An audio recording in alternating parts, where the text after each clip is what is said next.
Hello everyone.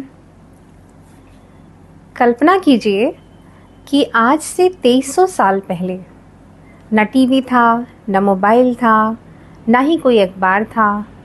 तब अगर एक शासक को अपनी बात जनता तक पहुंचानी हो तो वो कैसे पहुंचाएगा? आप सोचेंगे ना। हाँ, हम बात कर रहे हैं सम्राट अशोक की। सम्राट अशोक ने अपनी बातों को जनता तक पहुंचाने के लिए जो रास्ता चुना वो रास्ता था इंस्क्रिप्शंस का, यानी कि अभिलेखों का। उसने अपने बड़े बड़े अभिलेखों के अनुसार ऐसी बातें की जनता से, और उन्हीं बातों की वजह से, उनके उसी कार्य की वजह से आज हमें भारतीय इतिहास लेखन में बहुत मदद मिल रही है। सम्राट अशोक ने अपने जीवन काल में जनता से सीधे संवाद करने के लिए, जनता से अपनी बातों को समझाने के लिए, अपने धम्म को समझाने के लिए, धम्म अर्थात जिसको वो चाहता था कि आपा सिनवे बहु क्याने दया दाने सचे सोचवे माधवे साधवे चा। संक्षेप में कहें तो आपसे वह चाहता था कि जनता में परोपकार की भावना हो, अहिंसा की भावना हो, दया, दान और बहुत सारी नैतिकता की बातें। वह जनता से अपनी इन सारी बातों को पहुंचाने के लिए जिस रास्ते को चुनता है वो रास्ता क्या है? इंस्क्रिप्शंस है। अशोक ने जनता की भाषा में ही अपने इंस्क्रिप्शंस लिखवाए। भाषा प्राकृत भाषा और लिपि ब्राह्मी।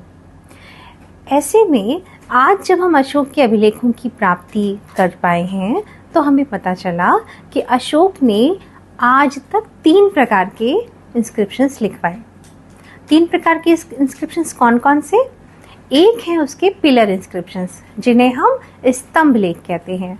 दूसरे उसके हैं शिलालेख, शिला अभिलेख, जिन्हें हम क्या कहते हैं? रॉक इंस्क्रिप्शंस भी कह सकते हैं। ठीक है। इसके अलावा जो तीसरे अत्यंत विशिष्ट लेख हैं उन्हें हम कहते हैं गुहा लेख, यानी कि गुफाओं में लिखे हुए इंस्क्रिप्शंस।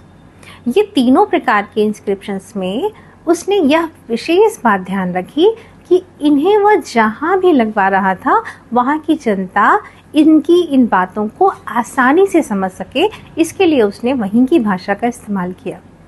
जब हम सामान्य भारत की बात करते हैं तो उसने लगभग ब्राह्मी लिपि का इस्तेमाल किया, लेकिन जब वह उत्तर पश्चिम की तरफ अपने अभिलेख लगवाता है तो वहाँ उसने खरोष्ठी लिपि का इस्तेमाल किया, क्योंकि वहाँ के लोग उस भाषा को ज़्यादा आसानी से समझते थे।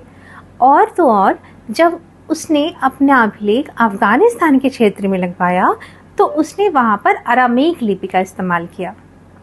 अब आप समझ सकते हैं कि ब्राह्मी लिपि, अरामीक लिपि और खरोष्ठी लिपि में हमें अशोक के अभिलेख प्राप्त होने लगे। अशोक के इन अभिलेखों में वह जनता से बात करता है अपनी धम्म के बारे में, और कभी कभी अपने राज के आदेशों के बारे में भी बताता है, राज आज्ञाओं के बारे में भी बताता है ना।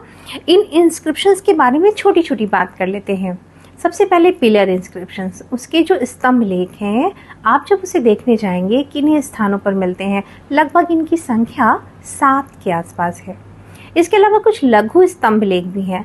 अब आप सोच रहे होंगे ये स्तंभ लेख दिखते कैसे हैं? अगर आपने सामान्य तौर से इन्हें नहीं देखा तो आप ऐसे समझिए कि एक लंबे लंबे खंभे जिन पर एक विशिष्ट पॉलिश लगी हुई है और उन पर ब्राह्मी लिपि में लेख लिखे हुए हैं, और इन खंभों के टॉप पोर्शन पर चित्रकारी की गई है। चित्रकारी आपको विभिन्न पशुओं के शीर्षों की चित्रकारी भी मिलेगी, जिनमें बैल हैं, सिंह हैं, घोड़े हैं। सारनाथ का स्तंभ लेख तो बहुत ही प्रसिद्ध हुआ, जिसमें उसने 4 सिंह शीर्ष स्तंभ लेख में लगवाए। इसे तो बाद में भारत सरकार ने अपने राज के चिन्ह के रूप में भी स्वीकार कर लिया, क्योंकि यह अद्भुत है। 50-60 फीट लंबे और लगभग उतने ही भारी ऐसे स्तंभ लेख उसने अनेक स्थानों पर लगवाए। यह अभिलेख सिर्फ जनता को संदेश देने के लिए ही नहीं, बल्कि वह यह भी बताते हैं कि जिन स्थानों पर यह लगा है वह स्थान उसके क्या आते हैं? अधिकार क्षेत्र में आते रहे होंगे। मार्गों पर भी लगवाए उसने। तो ये थे इसके पिलर इंस्क्रिप्शंस। ऐसे ही उसने शिलालेख लिखवाए, बड़े बड़े आकार की चट्टानों को अनेक डिज़ाइंस में काट करके हमें ये लेख मिलते हैं, जिनको बड़े आकार में भी मिल सकते हैं और कहीं कहीं पर हमें लघु शिलालेख भी मिलते हैं, हालांकि इनकी संख्या निश्चित नहीं है कही जा सकती।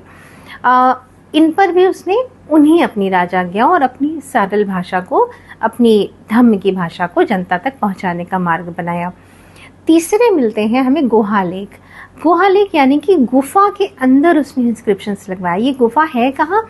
बिहार में बराबर की पहाड़ी को काट करके एक बहुत ही विशिष्ट सुंदर आकृति बना करके उसके अंदर उसने इंस्क्रिप्शंस लगवाए थे। आप सोचेंगे सामान्य जनता तो गुफा में नहीं रह रही है, तो वहाँ किसके लिए इंस्क्रिप्शंस हैं?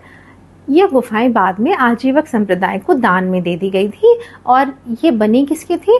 बौद्ध भिक्षु जब बरसात के समय वहाँ पर निवास करते हैं तो यह उनके लिए था कि वह भी उनके राजाज्ञाओं से, उसके धम्म के संदेशों से पूर्णतया परिचित रहें। तो ये था अभिलेख, अशोक के अभिलेखों का वर्णन, जो आज हमारे भारतीय इतिहास के लिए बहुत ही अद्भुत है। आगे ऐसे ही कुछ विषयों पर बात करेंगे। धन्यवाद।